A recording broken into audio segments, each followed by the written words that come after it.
On a manifesté, même si au début, on ne trouvait ça pas tout de suite nécessaire parce que merde, alors il y avait le président, il y avait sa majorité, allons-y, votons ça et continuons. Finalement, malheureusement, c'était nécessaire de montrer bien que le gouvernement était soutenu par beaucoup de gens pour cette avancée et c'était très très bien de se retrouver. Au début, enfin, pas grand chose à faire, on se dit ça va passer, c'est pas grave, enfin, des opposants et des anti-progrès, il y en a toujours eu. Mais après, ça fait un mois, 2 mois, 3 mois, ça se prolonge. En plus, enfin, il y a des petits groupes qui commencent à s'affirmer, l'homophobie monte, il y a des agressions. Donc c'est lourd, en fait, super lourd.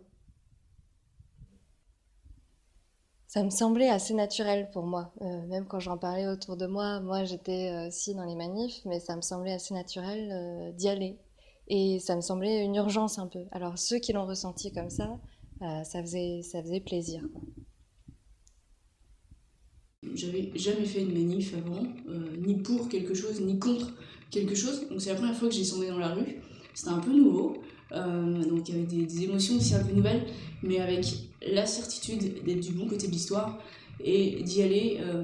Je sais pas si je me marierai un jour, je sais pas si un jour j'adopterai un enfant ou ma compagne, ou si moi-même je porterai un enfant. Mais ce que je sais, c'est qu'aujourd'hui je vis dans un pays où j'ai la liberté de pouvoir choisir de le faire ou pas. Ça permettait de voir qu'il n'y avait pas que cette opinion défavorable au mariage de couples de même sexe. Donc c'est vrai que c'était quelque chose de positif de voir qu'il y avait une grande mobilisation. Ça permettait de ne pas se sentir seul surtout, de se sentir entouré, de savoir qu'on n'était pas seul et qu'on allait continuer à se battre pour l'égalité des droits. Ça me fait du bien de voir vraiment on n'est pas seul à un combat et que vraiment on est soutenu par des hétéros, par des élus. C'était surtout un moyen de montrer qu'on était là. Je pense que le débat a fait beaucoup réagir et il y avait beaucoup de gens qui manifestaient contre parce qu'ils avaient plus de moyens et plus de moyens médiatiques aussi. Du coup, c'était surtout une façon de montrer qu'on était là et que bah voilà, on existait. Les familles, elles sont déjà présentes et il ne faut pas nous oublier. Je me mobilisais avec mon mec. Tous les deux, on a sorti parce que nous entendons que c'est important de sortir à la rue avec les autres pour dire que la société attend avancer dans les droits. Dans ce cas, les mariages pour tous, c'est équiparé à tous les couples les mêmes droits. Et il faut qu'en même temps, tous sortent à la rue. Alors j'ai vécu le rassemblement, enfin les différentes manifestations pour le mariage pour tous, avec beaucoup d'humour, beaucoup de légèreté. Je trouvais qu'on était très unis.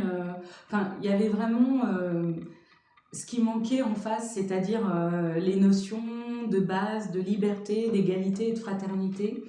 Et c'était assez fort, joyeux. Il y avait vraiment des gens de tout horizon qu'on pourrait appeler LGBTH, c'est-à-dire lesbiennes, bisexuelles, gays, trans et hétérosexuels. Et tout ça était... Enfin, c'est le peuple français finalement qui défilait main dans la main.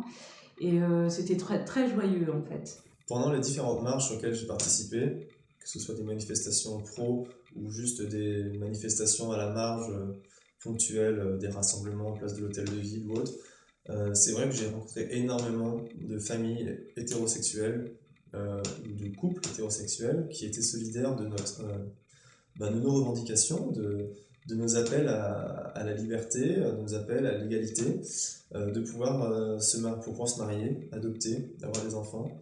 On entend toute la journée à la télé, et dans les médias et partout que voilà, on est déviant, on est contre nature, on est tout ça. Ça fait très mal. Et d'un coup, de voir qu'il y a 400 000 personnes qui se rassemblent pour le projet et pour le soutenir et pour le porter, c'est vrai que c'est vraiment. Enfin, ça fait du bien au cœur, quoi. C'est. Waouh! Enfin, ça fait du bien.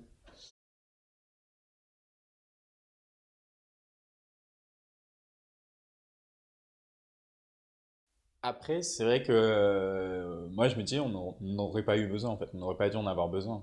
Et moi, je voyais ça vraiment, parce qu'il y a beaucoup de gens qui étaient là, oui, mais on en a un peu assez de tout ça. Moi, c'est là, moi aussi, j'en ai assez. On en avait tous assez. Et moi, j'étais vraiment dans l'optique qu'on fait ça plus contre les Antilles que pour la loi. Ils ont tout simplement peur du changement. Ils ont peur qu'on bouscule leur quotidien. Tout ce qu'ils ne peuvent pas expliquer, ça les déstabilise.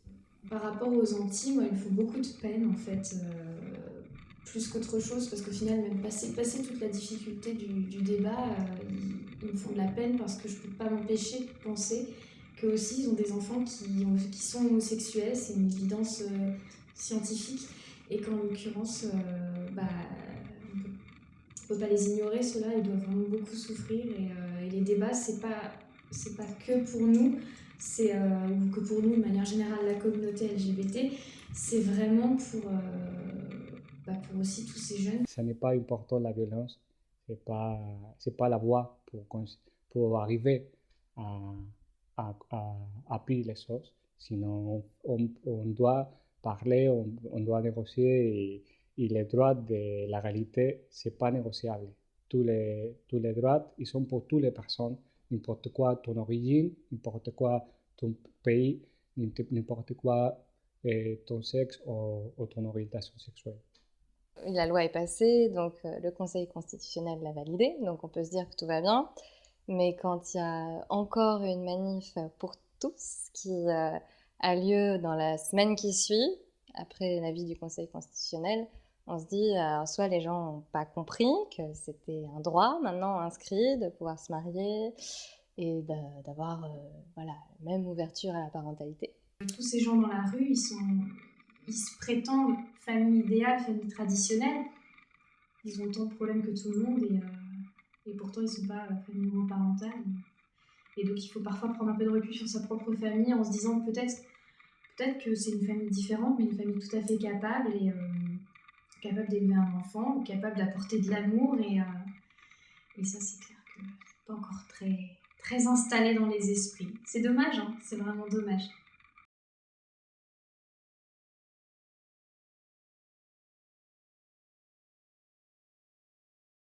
Par rapport à l'affirmation de soi, pour le coup, en tant que lesbienne ou en tant qu'homo, moi personnellement, je l'ai plutôt vécu comme un espèce de défi, quoi. Au contraire, je me disais non, c'est le moment ou jamais de ne pas avoir peur et de continuer à vivre normalement.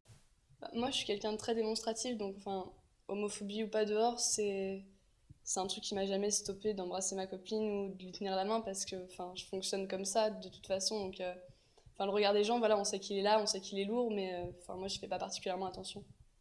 J'ai commencé à fréquenter quelqu'un récemment et on a pris le métro ensemble en se faisant des câlins et en s'embrassant dans le métro. Et je me suis rendu compte, moi je me suis toujours posé la question justement de comment je le vivrais quand j'aurais quelqu'un, est-ce que je l'afficherais dans la rue et tout ça. Je me dis bon, je verrai fonctionner la personne, si la personne le fait, je le ferai aussi. Parce que moi j'ai toujours eu envie de le faire en public, j'ai aucun mal avec ça. Mais c'est vrai que là, quand je l'embrassais ou quoi, j'avais l'impression de faire un geste politique presque.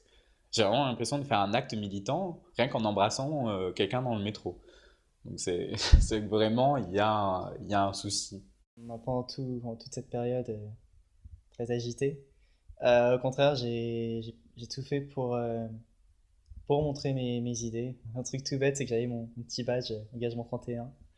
J'avais vraiment pas honte de m'assumer et je me disais vraiment, on peut pas se permettre de se cacher à cause de gens homophobes. Cette année, c'est vrai qu'avec la remontée des violences et toutes les agressions homophobes qu'on a pu voir, c'est vrai qu'on a été quand même beaucoup plus prudents et tout notre entourage nous a dit la même chose en disant essayez de ne pas vous afficher, essayez de faire attention à vous, vous n'embrassez pas personne en public, vous allez vous faire taper dessus, tout ça. Donc c'était vraiment un climat assez tendu quand même. Et c'était pas vraiment agréable, mais vraiment pas du tout. Le sentiment de crainte s'est vraiment exacerbé avec le débat. C'est clair qu'il a toujours plus ou moins existé. On a pour beaucoup, on a connu la petite homophobie ordinaire et des regards et des propos et des insultes et je te suis dans le métro et voilà. Mais par contre là, ça crée, en plus de cette homophobie ordinaire, ça crée vraiment un climat de banalisation de l'homophobie qui est pas évidente à vivre. Et on pense pas forcément que pour nous à ce moment-là, en fait. On pense à tous nos amis, on pense à tous nos copains, on pense à parfois pour certains nos frères et sœurs, nos familles. Personnellement, moi je suis hétérosexuelle, donc je n'étais pas visée directement par ces propos homophobes.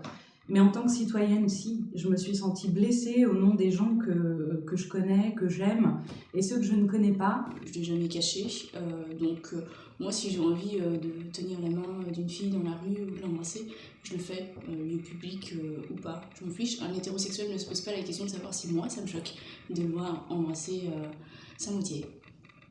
Mais en fait, ce qu'il faudrait, c'est que ça passe inaperçu, en fait. Que ça nous choque, parce qu'en fait, ça peut être désagréable de voir un couple s'embrasser, ça, mais juste parce que quand tu as un couple qui s'embrasse, tu as l'impression qu'ils vont se dévorer sur la place publique, tu as envie de leur dire, bon, soyez un peu discret, faites ça dans une chambre ou autre.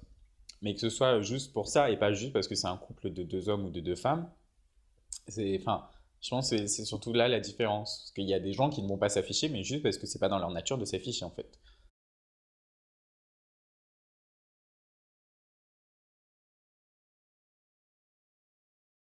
Je pense que la société va comprendre, la partie de la société qui est en compte, une grande partie va comprendre que ça ne fait mal à rien, ça ne fait mal à personne. En tout cas, on peut dire que l'amour a gagné encore et on peut avoir les mêmes droits et c'est bon pour la République. Pour moi, la lutte contre les LGBT-phobies, on va appeler ça comme ça, c'est un combat aussi contre le sexisme, en fait. Parce que tout part d'un même principe, je pense, de l'hétérocentrisme et du phallocentrisme, où les choses, en fait, on sectarise, on met les gens dans des cases, en fait, où les gens, dès que tu sors de la case et dès que tu sors de ce que tu es censé faire, bah, rien ne va plus, en fait. Et il faut qu'on dépasse ça et qu'on se rende compte que on peut aller au-delà, que certes il y a des différences, certes il y a des limites, certes il y a des choses, mais que c'est de l'ordre de l'individu, c'est pas de l'ordre du sexe ou du genre ou de la sexualité.